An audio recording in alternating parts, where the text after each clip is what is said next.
Hello everyone and welcome to another post-narrated battles video on the UU tier. Currently I am 55th on the ladder, decent proud. My GXC is not all that high, it's 80.2, it's average, it's alright.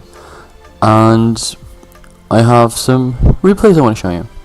So as I've said in the previous upload, which was a live session of me playing with the same team you're going to be seeing right now, I did do a team analysis video about this team, but I did change Hackstress with Yanmega, and I'm liking the team a lot more right now. So here we go. My first battle is against Julie 3, and I'm on the other side, and I lead with Nidoqueen because Nidoqueen is my lead. And I just decided to kill the Mega Pidgeot with the Ice Beam. Fortunately for me, I do not get the confused tags. And now he goes into Espeon. This Espeon turns out to be Scarf, and I didn't realize that. But now I go just into my Scarf Jirachi because I can't do a lot. So here we go. I just basically U-turn out because I want to get switch advantage. And nothing on his team really wants to take a Choice Banded Earthquake from my Krookodile. The only thing that can take it is Celebi, but he didn't want to risk me going for a knockoff, and he probably was a bit greedy and went for the Will-O-Wisp. So in comes my Melodic. I don't want to stay in. I have Machamp for scenarios like this. Machamp does get burns, and that is just great because I do pack the Assault Vest. So what's happening right now is that I'm just going to go actually knockoff, which was not a good play on my part. I just straight up should have clicked the close combat, but I predicted to Celebi, so that's what I did. And then he predicted, well, as soon as people have knockoff, they go knockoff, so that's why he runs Cobalion, but I really should have gone close combat right there. That was the better play. However, I do have Mega Blastoise. Mega Blastoise walls the fuck out of everything. So, like, Mega Blastoise, I don't think it can be one-shotted by anything in it here. I'm probably wrong, but this is just phenomenal. So I went for Hydro Pump, I do take out the Cobalion, and in comes Celebi, and I have a hard counter for that, which is Jirachi. And Jirachi just goes for U-turn, because if he stays in, that's quite super effective, and is more likely going to take down the Celebi, or take a huge chunk of his life, or I get switch initiative, which is going to happen right now. I go into Nidoqueen, and I basically just 1 damage off on this thing. I just wanted to Sludge Wave it, so that I could come in with the Choice Banded Krookodile, and could kill it with the knockoff.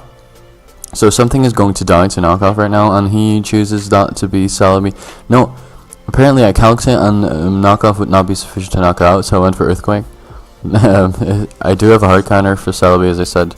But this Celebi is actually Choice Banded. He told me that after the game, and well, it was really annoying because I didn't foresee it. But now he goes into my Melodic, and I just trick it. So now he's just locked into recover, so I basically U-turn because he has to switch right here, and I just want to get the switch initiative. He makes a good play, he fodders off his Celebi because Celebi wasn't going to be doing a whole lot anymore. Anyways, so which gives him switch advantage. Like early game or mid game, this would have been a great play, but now it doesn't really matter anymore. This game was more than likely mine. The only thing I need is damage onto my Melodic. Unfortunately, he does get the burn first turn, but it really doesn't matter all that much, as I can just get off some Dark Pulses, and now he should be in range where Choice Banded knockoff should take it out, and that will be the case. Unfortunately, because he does have the Choice Scarf, he's going to outspeed me, but he doesn't get the burn, but that doesn't even matter because I still had Yanmega in the back, and I would have protected on the Choice Scarf Espeon. We're going to find out that it is Choice Scarf because after a protect with Yanmega, I will still not be able to outspeed it, because he is going to go for the Dazzling Gleam, and he's going to go for the Dazzling Gleam again and hit me. He actually crits me, but that still is not enough to take out Yanmega. Yanmega is actually decently bulky. The only downfall is that it puts more weight on Mega Blastoise to keep those entry hazards off the field, but Mega Blastoise is probably the most reliable spinner in UU at this point, maybe apart from Fortress, but it packs so much offensive power that you basically have to pick Mega Blastoise over Fortress, as long as you're not running in a different Mega already. So this time I'm on this side. I'm just gonna lead with Jirachi.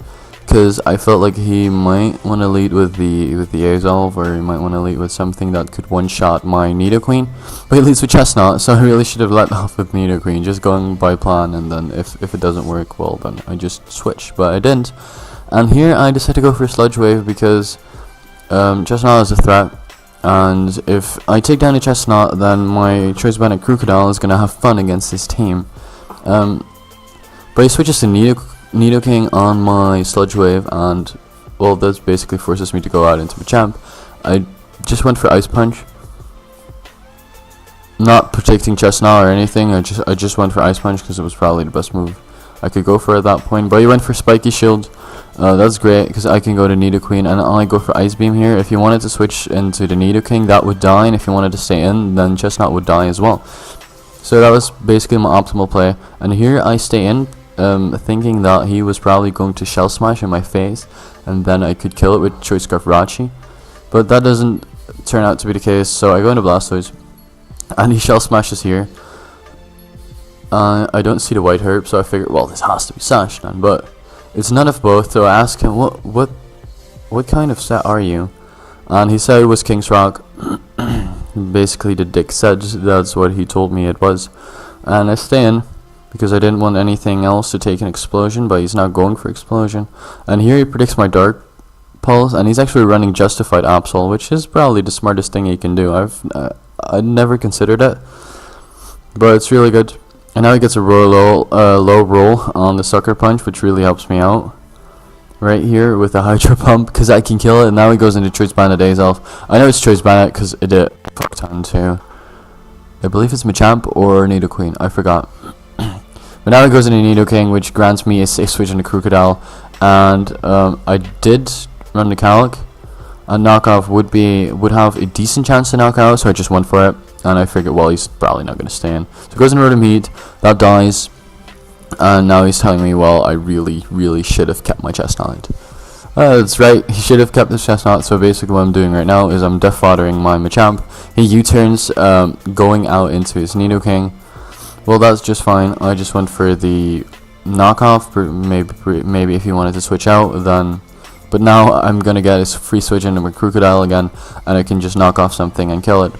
And afterwards, then my Yanmega can just come in and take out the Azolve.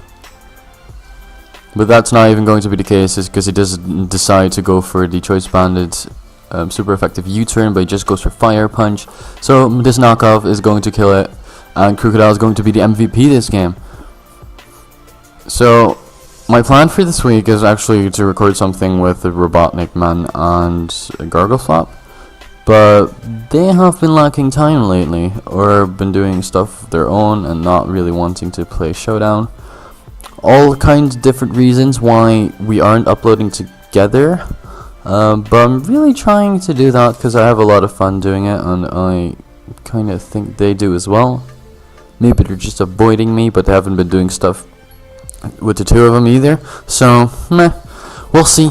But all in all, I hope you really enjoyed these replays, which I've shown you right now. And I will see you later. Peace.